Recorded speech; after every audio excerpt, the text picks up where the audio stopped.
ಶಿವಮೊಗ್ಗದ ಗಾಜನೂರಿನ ತುಂಗಾ ಜಲಾಶಯ ಕೂಡ ಭರ್ತಿಯಾಗಿದೆ. ತುಂಗಾ ಜಲಾಶಯಕ್ಕೆ ಒಳಹರಿವಿನ ಪ್ರಮಾಣ ಹೆಚ್ಚಳ ಆಗ್ತಾ ಇದೆ. ತುಂಗಾ ಜಲಾಶಯಕ್ಕೆ ಡಿಸಿ ಗುರುದತ್ ಭೇಟಿ ಕೊಟ್ಟಿದ್ದಾರೆ. ಎಷ್ಟು ಕ್ರಸ್ಟ್ ಗೇಟ್ಗಳ ಮೂಲಕ ನೀರು ಬಿಡಲಾಗ್ತಾ ಇದೆ, ಹೇಗಿದೆ ಸಿಚುವೇಶನ್, ನದಿ ಪಾತ್ರದ ಜನರು ಯಾವ ರೀತಿ ಎವ್ಯಾಕ್ಯುಯೇಟ್ ಮಾಡಬೇಕಾಗತ್ತೆ ಅವಶ್ಯಕತೆ ಬಿದ್ದರೆ ಅಂತೆಲ್ಲ ಪರಿಶೀಲನೆ ಮಾಡೋದಕ್ಕೆ ಖುದ್ದಾಗಿ ಅವರೇ ಭೇಟಿ ಕೊಟ್ಟಿದ್ದಾರೆ, ಪರಿಶೀಲನೆ ನಡೆಸಿದ್ದಾರೆ. ಜೊತೆಗೆ ಆಗಾಗ ಜನರಿಗೆ ಎಚ್ಚರಿಕೆಯನ್ನು ಕೊಡುವಂತಹ ಕೆಲಸವನ್ನು ಕೂಡ ಜಿಲ್ಲಾಡಳಿತ ಸದ್ಯಕ್ಕೆ ಮಾಡ್ತಾ ಇದೆ.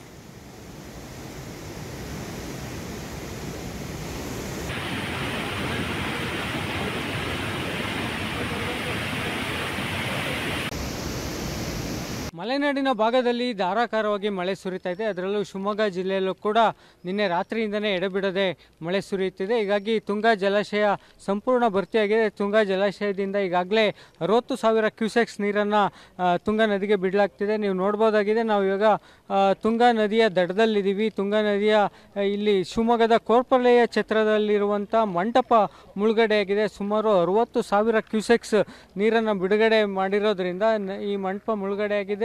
ತುಂಗಾ ನದಿ ಕೂಡ ರಭಸವಾಗಿ ಹರಿತಾ ಇದೆ. ತುಂಗಾ ನದಿ ತುಂಬಿರೋ ಹಿನ್ನೆಲೆಯಲ್ಲಿ ಮಹಿಳೆಯರು ಕೂಡ ಈಗಾಗಲೇ ತುಂಗಾ ನದಿಗೆ ಪೂಜೆಯನ್ನು ಸಲ್ಲಿಸ್ತಿದ್ದಾರೆ, ಬಾಗಿಣವನ್ನು ಬಿಡುವಂಥ ಕೆಲಸ ಮಾಡ್ತಿದ್ದಾರೆ.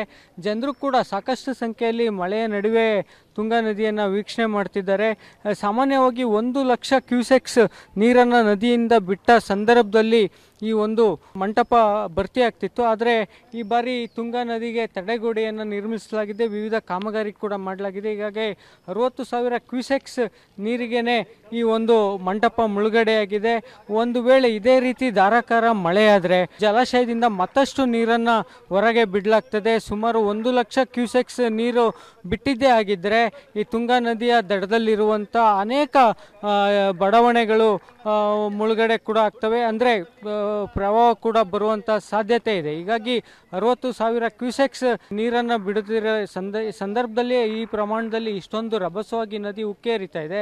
ಒಂದು ವೇಳೆ ಮಳೆ ಮತ್ತಷ್ಟು ಮುಂದುವರಿದರೆ, ಧಾರಾಕಾರವಾಗಿ ಸುರಿದ್ರೆ, ಇದೇ ರೀತಿ 3-4 ದಿನ ಮಳೆ ಮುಂದುವರಿದರೆ ಜಲಾಶಯಕ್ಕೂ ಕೂಡ ಒಳ ಹರಿವು ಹೆಚ್ಚಿನ ಪ್ರಮಾಣದಲ್ಲಿ ಬರುತ್ತೆ. ಈಗಾಗಲೇ 60,000 ಕ್ಯೂಸೆಕ್ಸ್ ನೀರು ಒಳ ಹರಿವು ಬರ್ತಾ ಇದೆ, ಹೊರ ಹರಿವನ್ನು ಕೂಡ ಅಷ್ಟೇ ಪ್ರಮಾಣದಲ್ಲಿ ಬಿಡಲಾಗ್ತಾ ಇದೆ. ನದಿ ಭಾಗದಲ್ಲಿ ಇರುವಂಥ, ಅಂದರೆ ತುಂಗಾ ನದಿಯ ಭಾಗದಲ್ಲಿ ಬರುವಂಥ ಬಡಾವಣೆಗಳು ಪ್ರವಾಹ ಪರಿಸ್ಥಿತಿಗೆ ಸಿಗುವಂಥ ಸಾಧ್ಯತೆ ಇದೆ. ಹೀಗಾಗಿ ನೋಡ್ಬೋದಾಗಿದೆ, ಯಾವಾಗ ನದಿ ಭರ್ತಿಯಾಗಿದೆ, ತುಂಗಾ ಜಲಾಶಯ ಹರಿತಾ ಇದೆ, ಮಹಿಳೆಯರು ಈಗಾಗಲೇ ಈ ತುಂಗಾ ಜಲಾಶಯಕ್ಕೆ ದಡಕ್ಕೆ ಬಂದು ಬಾಗಣವನ್ನು ಅರ್ಪಿಸುವಂಥ ಕೆಲಸವನ್ನು ಕೂಡ ಮಾಡ್ತಿದ್ದಾರೆ. ಸಾಕಷ್ಟು ಸಂಖ್ಯೆಯಲ್ಲಿ ಜನರು ಕೂಡ ನದಿಯನ್ನು ವೀಕ್ಷಣೆ ಮಾಡ್ತಿದ್ದಾರೆ. 60,000 ಕ್ಯೂಸೆಕ್ಸ್ಗೆ ಈ ಪ್ರಮಾಣದಲ್ಲಿ ನದಿ ಹರಿತಾ ಇದೆ. ಒಂದು ವೇಳೆ ಇದೇ ರೀತಿ ಮಳೆ ಮುಂದುವರಿದೆ ಆದರೆ ಮತ್ತಷ್ಟು ಜಲಾಶಯದಿಂದ ನೀರನ್ನು ಹೊರಬಿಡಲಾಗ್ತಾ ಇದೆ. ನದಿ ಪಾತ್ರದ ಬಡಾವಣೆಗಳು ಪ್ರವಾಹ ಸ್ಥಿತಿಗೆ ತಲುಪುವ ಸಾಧ್ಯತೆ ಕೂಡ ಇದೆ. ಶಿವಮೊಗ್ಗದಿಂದ ಕ್ಯಾಮ್ರಾಮನ್ ಸತೀಶ್ ಜೊತೆ ಶಶಿಧರ್, KV ಪಬ್ಲಿಕ್ ಟಿವಿ.